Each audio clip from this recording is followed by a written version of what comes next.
Hola estudiantes de la IU Digital, les habla José Aguilar, docente de la parte de desarrollo de software. Hoy vamos a ver lo que tiene que ver con la herramienta DFD en el proceso del desarrollo del curso de pensamiento algorítmico. Entonces ustedes ya han podido, vamos a revisar la herramienta DFD como les venía contando, con base a los conceptos que ustedes ya han leído en la plataforma. Entonces vamos a mirar lo que tiene que ver primero con el manejo de esta herramienta, hacer una inducción a este manejo de la herramienta. Entonces, como ustedes saben, el pensamiento algorítmico se basa en los algoritmos, que un algoritmo es un programa que yo hago paso a paso para llegar a un fin determinado, ¿cierto? Es un método ordenado de pasos lógicos para poder conseguir algún fin objetivo. Y eso tiene que ver con la parte de cómo resolver problemas a través del uso de la computadora, ¿cierto? Primero yo debo tener muy claro la descripción del problema. Eso es una parte fundamental. De esa descripción del problema yo debo poder observar y poder sacar cuáles son los datos de entrada que tengo o que necesito tener para poder empezar a resolver ese problema, ¿sí?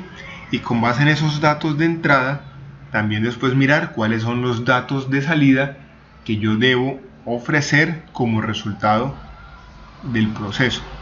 Y con base en eso, qué proceso debo hacer intermedio para poder resolver pues esa problemática.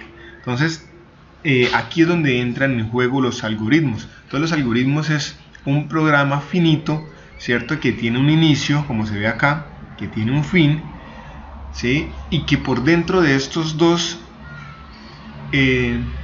óvalos, ¿sí? Esos círculos que vemos acá, es donde van a estar las instrucciones que yo como programador le voy a dar para poder resolver la situación a la que me estoy enfrentando. Entonces, lo primero que yo debo entender es que el algoritmo es finito, tiene un inicio, tiene un fin, ¿sí? Yo debo tener muy claro cuáles son sus datos de entrada primero, cuáles serían los datos de salida que yo debo ofrecer, y con base en eso ya puedo empezar a resolver. Entonces, ¿cómo empiezo a resolver? Entonces, primero, la herramienta que es este DFD. ¿Y el DFD qué es? El DFD es una herramienta que me permite a mí mostrar de una manera gráfica el algoritmo, ¿cierto? Hay dos formas de representar el algoritmo. Una de manera gráfica a través de diagramas de flujo, que es lo que hace esta herramienta, y otro es a través de pseudocódigo, que para eso pues más adelante se verá la herramienta de PSI. Entonces, lo primero es acá, esta herramienta. Este icono es para un nuevo proyecto, un nuevo programa, un nuevo algoritmo. La flecha para poder seleccionar cada uno de los símbolos que me está representando mi algoritmo. Este recuadro que está acá dice asignación. Entonces es para poder asignar valores a las variables. Entonces aquí empieza el primer término, asignar valores a las variables. Ya posteriormente vamos a mirar qué es una variable. Acá está el ciclo mientras, ¿sí? Entonces ya esos son ciclos repetitivos. Está el ciclo para, está el condicional, ¿cierto? O el símbolo de decisión. Está el de lectura, el que me permite a mí capturar datos a través de la entrada de teclado. Está el de salida, que es el que me permite imprimir en pantalla, ¿sí? Entonces, con base en esto, que es brevemente la herramienta, y está el botón de play para poder mirar cómo funciona y si está funcionando correctamente o no el algoritmo. Entonces, teniendo esto claro, vamos a mirarlo primero. Primero, cuando yo hablo de un algoritmo, hablo de unos datos de entrada, hablo de unos datos de salida. Esos datos yo los debo guardar o almacenar en algún lugar para que el programa los pueda utilizar, ya sea para procesarlos o para mostrarlos a la salida de mi programa. Entonces, esos sitios, esos lugares donde yo debo guardar esos datos o donde yo los puedo guardar son espacios de memoria que yo debo reservar para poderlos utilizar. Entonces ahí es donde aparece el concepto de variable. La variable es un espacio de memoria en donde yo voy a guardar un dato, ¿sí? Y la variable debe tener un identificador. Entonces siempre hay unas reglas. La variable debe empezar por una letra, ¿sí? No puede tener caracteres especiales, no puede tener espacios, ¿sí? Si yo voy a hacer un espacio, lo reemplazo por un guión al piso, o coloco todo unido y la segunda palabra la inicio con mayúscula, pero debo tener muy claro. Entonces, por ejemplo, si yo voy a hacer un programa que me sume dos números, ¿cierto? ¿Qué necesito de entrada? Primero, tener dos números, ¿sí? Entonces, vamos a mirar lo primero. Este icono de salida yo lo voy a utilizar siempre, lo voy a colocar acá, siempre que necesite mostrar algo en pantalla. Entonces es muy importante que yo le indique al usuario qué está viendo, qué está haciendo, ¿cierto? Y cómo va en ese proceso.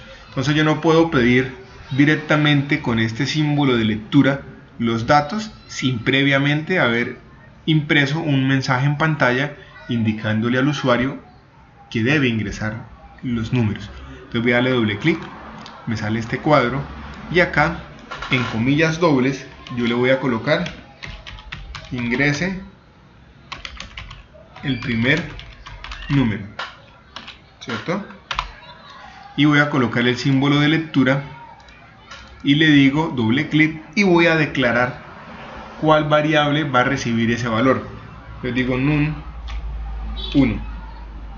Listo. Entonces acá le estoy diciendo ingrese el primer número. Acá con este símbolo de lectura le estoy diciendo al programa que voy a pedir un número, bueno, voy a pedir un dato en este caso, y lo voy a guardar en esta variable con su identificador llamado num1, ¿sí?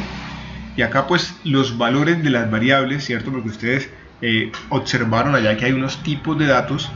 Entonces ese tipo de dato es pues el primer valor que reciba la variable, porque aquí no es un programa tipado, ¿cierto? No tiene para definirle de qué tipo va a ser. Y después de eso voy a volver a poner otro símbolo de salida y voy a imprimir un mensaje que diga ingrese el segundo número. Listo. Y voy a volver a colocar un símbolo de lectura y voy a decirle num2. Listo. Ahí ya tengo los dos números que necesito como dato de entrada. Ahora, ¿qué debo hacer ahora? Me están pidiendo que muestre la suma de dos números. Entonces ahora viene un símbolo de proceso o de asignación, este que está acá.